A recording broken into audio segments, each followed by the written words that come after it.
अऊज़ुबिल्लाहिमिनश्शैतानिर्रजीम बिस्मिल्लाहिर्रहमानिर्रहीम। अस्सलाम वालेकुम दोस्तों, मैं हूं मोहसिन रज़ा और आप लोग देख रहे हैं 24/7 टीचर्स ऑनलाइन। दोस्तों, हमारी इंट्रोडक्शन टू बिज़नेस की क्लास चल रही है और आज उस सीरीज़ का हमारा 11वां लेक्चर है। दोस्तों, आज की क्लास का जो हमारा टॉपिक है वो बेसिकली हमारी थर्ड फॉर्म ऑफ ऑर्गेनाइजेशन जो हम कंपनी के ऊपर बात कर रहे हैं। पिछले 2-3 लेक्चर से हम कंपनीज के ऊपर ही बात कर रहे हैं।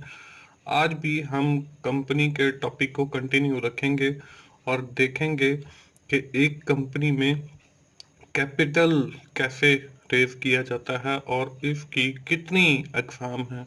उसके साथ ही आज के लेक्चर में ही हम अपनी कंपनी के ऊपर जो डिस्कशन है वो ख़त्म करेंगे और आइंदा आने वाले लेक्चर से हम इंशाल्लाह नए टॉपिक को शुरू करेंगे। तो दोस्तों, चलिए हम लोग देखते हैं कि सबसे पहले हम लोगों ने अपनी पिछली क्लास के अंदर क्या चीज़ें पढ़ी। दोस्तों, पिछली क्लास के अंदर भी हमारी जो डिस्कशन थी वो कंपनीज के हवाले से ही थी और इसमें हमने मीटिंग्स को देखा।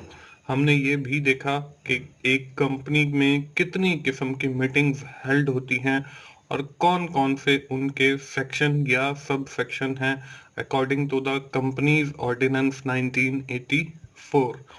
दोस्तों, यहाँ तक तो थी हमारी पिछली क्लास। दोस्तों, आज की इस क्लास में हम लोग बात करने वाले हैं, जैसे मैंने आपको पहले भी बताया, वाइंडिंग अप कंपनी के हवाले से कि कंपनी कैसे वाइंड अप की जाती है, कैसे ख़त्म की जाती है। दोस्तों, हमने पार्टनरशिप में और सोल प्रोप्राइटरशिप में देखा कि हम उसको आसानी के साथ शुरू कर सकते हैं और आसानी के साथ ही वाइंड अप कर सकते हैं, ख़त्म कर सकते हैं। जो सोल प्रोप्राइटरशिप थी उसमें अगर उसकी डेथ हो जाती है तो वो कंपनी और वो बिजनेस जो है वो ख़त्म तस्वुर किया जाता है। On the other hand, if we are talking about the partnership, in the partnership we have seen the three different types जो हम वाइंडिंग अप के लिए यूज करते हैं। उसमें हर जो पार्टनर है उसकी कॉन्सेंट है, उसकी डेथ है या इस तरह के और टॉपिक। इसी तरह जब हम कंपनी को ख़त्म करते हैं तो उसके जो है वो जैसे लीगली स्टार्ट हुई है तो उसकी जो वाइंडिंग अप है या जो डेफिनेशन है वो भी लीगली होगी। मीन्स टू से कि हम कोर्ट के जरिए जो है उस कंपनी को ख़त्म कर सकते हैं या वॉलंटरी जो है उसकी ख़त्म की जा सकती है। उसके साथ ही हम लोग कैपिटल के हवाले से भी देखेंगे। तो चलिए हम लोग आज की क्लास की इब्तिदा करते हैं और सबसे पहले ये देखते हैं कि कैपिटल बेसिकली होता क्या है। अब कैपिटल की डेफिनेशन स्क्रीन के ऊपर आप लोगों को नजर आ रही है। Capital is the amount that a person invest into the business. Capital से मुराद वो सरमाया या वो रकम है जो एक आदमी कारोबार के अंदर लगाता है। अब पार्टनरशिप के अंदर और सोल प्रोप्राइटरशिप के अंदर हम कैपिटल इन्वेस्ट करते हैं, लेकिन जब हम बात करते हैं कंपनीज की तो इसके अंदर होता है शेयर कैपिटल। अब शेयर कैपिटल क्या है? Share capital mean the amount contributed by the share holder, कि वो रकम जो एक शेयर होल्डर ने किसी भी कारोबार के अंदर या किसी भी कंपनी के अंदर लगाई होती है उसको हम शेयर कैपिटल कहते हैं। दोस्तों, इसी तरह कंपनीज के अंदर मुख्तलिफ किस्म के कैपिटल होते हैं, तो हम इन कैपिटल्स को बारी बारी देख लेते हैं। हमारे पास मुख्तलिफ अक़साम के हैं और इसको हमने टाइप्स ऑफ कैपिटल का नाम दिया है। इनमें जो बहुत अहम कैपिटल्स की टाइप हैं वो इंशाल्लाह आज की क्लास में हम लोग डिस्कस करने वाले हैं। तो इसमें पहली जो कैपिटल की टाइप है वो स्क्रीन पे आपको नजर आ रही है, जिसको हम कहते हैं जी अथोराइज्ड कैपिटल। अथोराइज्ड कैपिटल क्या होता है?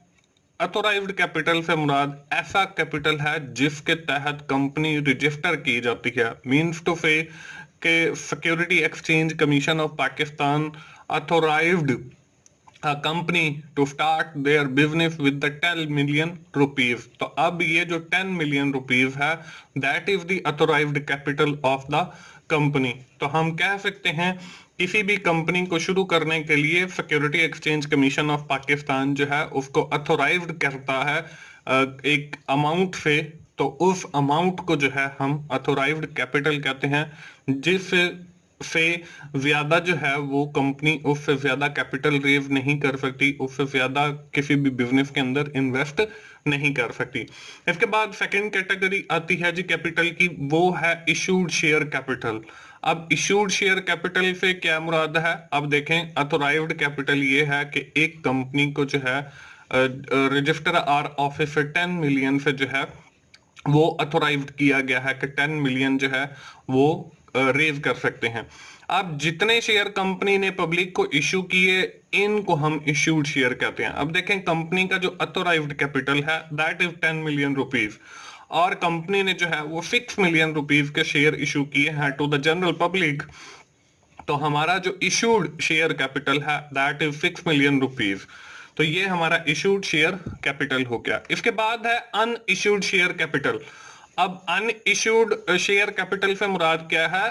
हमने पहले एक देखा कि हमने 10 मिलियन से अथोराइज्ड हैं और उसमें हमने 6 मिलियन के जो है वो शेयर इशू कर दिए हैं, and the remaining 4 million is the unissued capital के उसको अभी हमने उसके शेयर इशू नहीं किए हैं। यहाँ पे जो एग्जांपल लिखी हुई है वो भी आपको नजर आ रही है कि एक कंपनी 10 मिलियन से अथोराइज थी मगर उन्होंने 2 मिलियन के शेयर इशू किए, तो अब उनका जो रिमेनिंग बैलेंस है that is known as unissued share capital होगा, और वो हमारे पास 8 मिलियन है। इसी तरह हमारे पास जो फोर्थ कैटेगरी है कैपिटल की दैट इज सब्सक्राइब्ड कैपिटल। अब देखें, हम 10 मिलियन से अथोराइज्ड थे, हमने 6 मिलियन के शेयर इशू कर दिए, 4 बिलियन के जो है अन इश्यूड शेयर हैं। अब उस 6 मिलियन में से लोगों ने जो है वो 4 मिलियन के परचेज कर लिए हैं, that is subscribe capital of that company. ये उसका सब्सक्राइब कैपिटल है कि कंपनी ने जो है उनको 6 मिलियन के शेयर जो है वो इशू किए हैं और उसमें से उन्होंने 4 मिलियन के खरीद लिए हैं, तो ये उस कंपनी का सब्सक्राइब कैपिटल होगा। इसके बाद है अन कॉल्ड अप कैपिटल। अब कॉल्ड अप कैपिटल क्या है कि कंपनी जो है 10 मिलियन से जो है उन्होंने कारोबार शुरू करना था, उन्होंने 10 मिलियन के शेयर इशू कर दिए, उन्होंने 6 रुपए के हिसाब से जो है एक शेयर इशू किया, तो अब उनका जो 1 लाख शेयर है वो टोटल बन गया 6 लाख का, तो कंपनी का जो कॉल्ड अप कैपिटल है वो 6 लाख बन गया। तो इसी तरह अगर कंपनी ने 20,000 शेयर इशू किए हैं और वो एक शेयर जो है वो 10 रुपए का है, तो आपका टोटल जो कैपिटल उससे रेज होगा, तो आपने क्या करना है 2 लाख मल्टीप्लाई बाय 10, तो that is equal to 20,000 multiply by 10, तो वो आपका तकरीबन 2 लाख बन जाएगा, और that is known as the called up capital.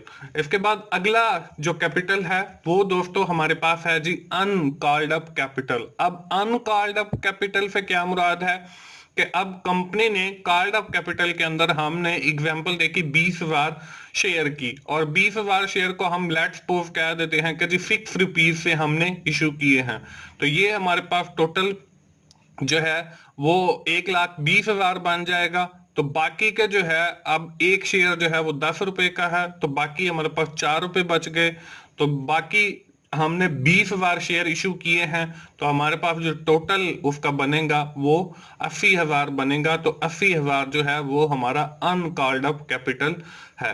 इसके बाद अगली जो कैपिटल की किस्म है वो है पेड अप कैपिटल। अब पेड अप कैपिटल से क्या मुराद है?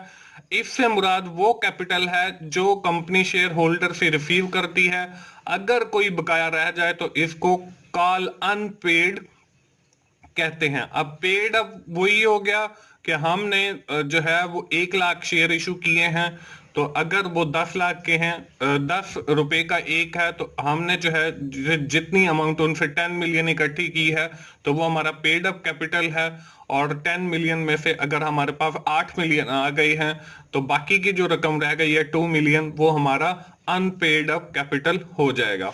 इसके बाद रिजर्व कैपिटल है जी।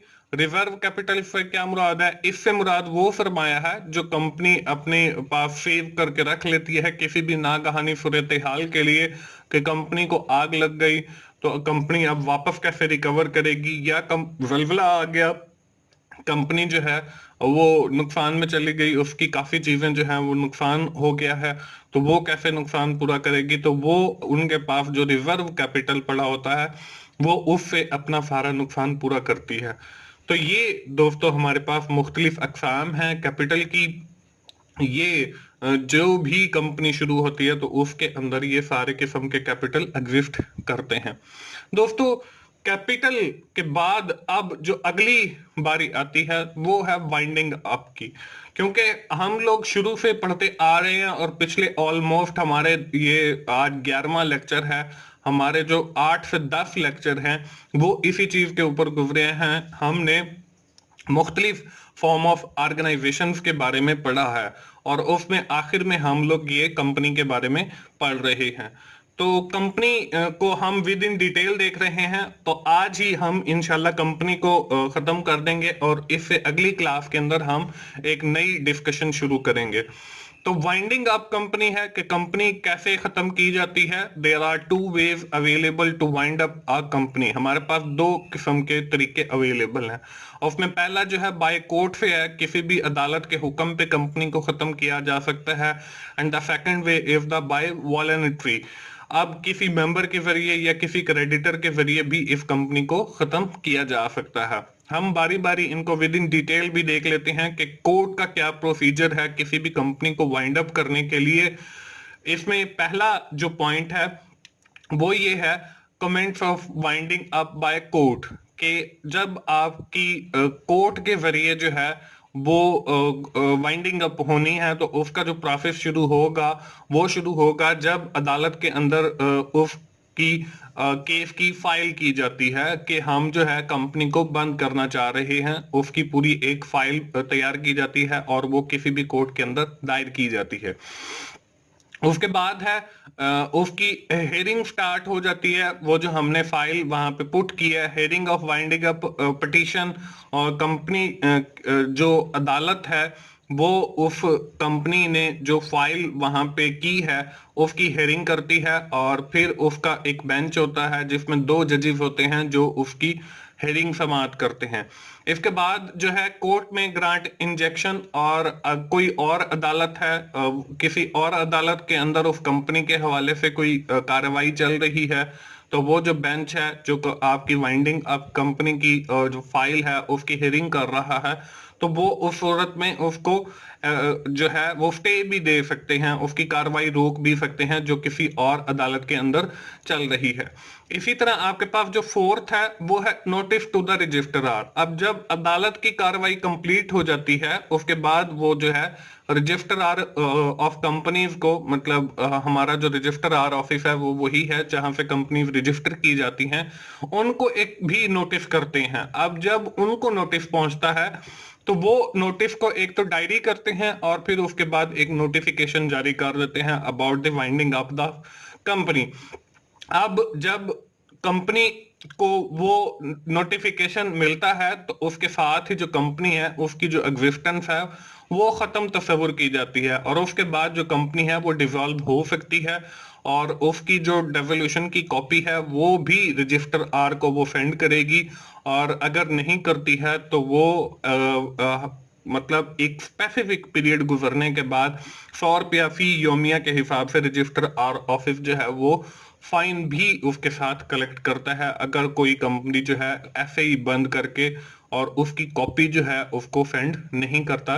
तो ये है दोस्तों एक तरीकेकार, जैसे कंपनी लीगली रजिस्टर हुई है इसी तरह लीगली जो है with the help of the court company जो है वो बंद हो जाती है। इसके बाद दूसरा हमारे पास तरीका आता है जी, वो है वॉलंटरी। अब वॉलंटरी का भी एक तरीकाकार है, प्रोसीजर है, उसके अंदर कैसे कंपनी वाइंड अप होगी उसके भी कुछ पॉइंट्स हैं। उसमें जो पहला पॉइंट है वो है when fix period, when period is fixed. जब हमने कंपनी शुरू की थी और कंपनी के लिए हमने जो इंपॉर्टेंट डॉक्यूमेंट थे उसका मेमोरेंडम था, उसका आर्टिकल था, आर्टिकल के अंदर हमने जो है लिख दिया कि हमारी जो कंपनी है वो 5 साल के लिए है और इसके बाद वो खत्म हो जाएगी। अब जब 5 साल का पीरियड पूरा हो गया तो उसके बाद जो कंपनी है उसकी जो एग्जिस्टेंस है वो खत्म तस्वर की जाती है, मतलब वो कंपनी खत्म समझी जाती है। लेकिन अगर कंपनी का जो ऑब्जेक्टिव है वो अभी अचीव नहीं हुआ तो कंपनी जो है वो आगे चल सकती है, लेकिन उसके लिए उन्हें क्या करना पड़ेगा, अपने आर्टिकल ऑफ एसोसिएशन के अंदर कुछ अल्ट्रेशन करनी पड़ेगी और उसके लिए वो एक एनुअल जनरल मीटिंग करते हैं और उसमें एक करारदाद या रेजोल्यूशन पास करते हैं कि कंपनी जो है आगे इतने अरसे के लिए चलेगी। इसके बाद दूसरा पॉइंट है जी पर्पस अचीव्ड, कि कंपनी जिस मकसद के लिए बनाई गई थी वो मकसद उनका पूरा हो गया है, तो इसके बाद भी जो कंपनी है उसको खत्म तस्वर किया जाएगा, खत्म तस्वर किया जाएगा।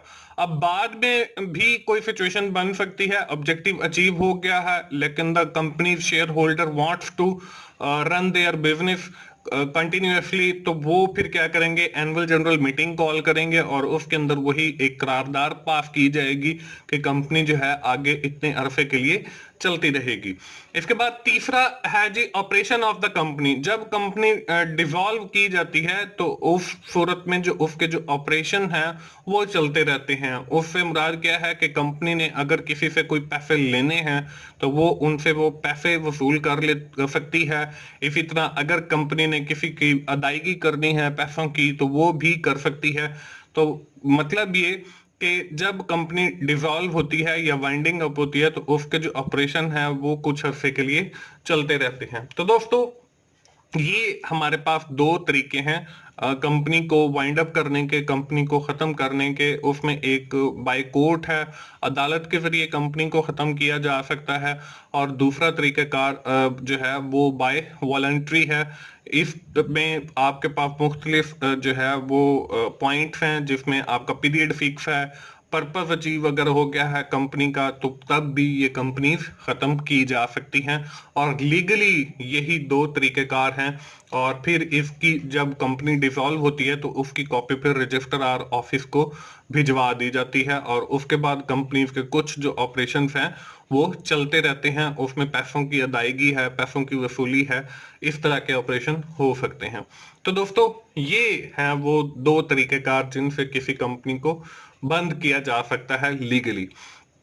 ये थी दोस्तों हमारी आज की क्लास। आज की क्लास खत्म करने से पहले हम आज की क्लास जो है वो जल्दी से समराइज कर लेते हैं। दोस्तों आज की क्लास के अंदर हम लोगों ने जो third form of organisation companies पढ़ रहे थे उसको तकरीबन ऑलमोस्ट हमने खत्म किया है। इसमें हमने वाइंडिंग अप एंड कैपिटल की बात की है, हमने कैपिटल के जो मुख्तलिफ टाइप्स हैं उनको देखा है, और वाइंडिंग अप के अंदर हमने कंपनीज को वाइंड अप किया है और उसके लिए हमने दो तरीकेकार by court and by voluntary पढ़ा है। दोस्तों मुझे उम्मीद है आप लोग इस कोर्स से फायदा उठा रहे होंगे और इंशाल्लाह आपको इंट्रोडक्शन टू बिजनेस की समझ भी आ रही होगी। दोस्तों अगर आपको मेरी वीडियोस अच्छी लग रही हैं तो आप उन्हें लाइक कीजिए, अपने दोस्तों के साथ शेयर कीजिए और कमेंट्स की सूरत में अपना फीडबैक दीजिए, और मेरा चैनल 24/7 टीचर्स ऑनलाइन सब्सक्राइब कीजिए ताकि मेरी हर आने वाली वीडियो या लेक्चर आप लोगों तक पहुंच सके और आप उससे सीख सकें। दोस्तों मिलते हैं अगली इंट्रोडक्शन टू बिजनेस की क्लास में। उस वक्त तक के लिए मुझे इजाजत दीजिए। थैंक यू वेरी मच दोस्तों, अल्लाह हाफिज।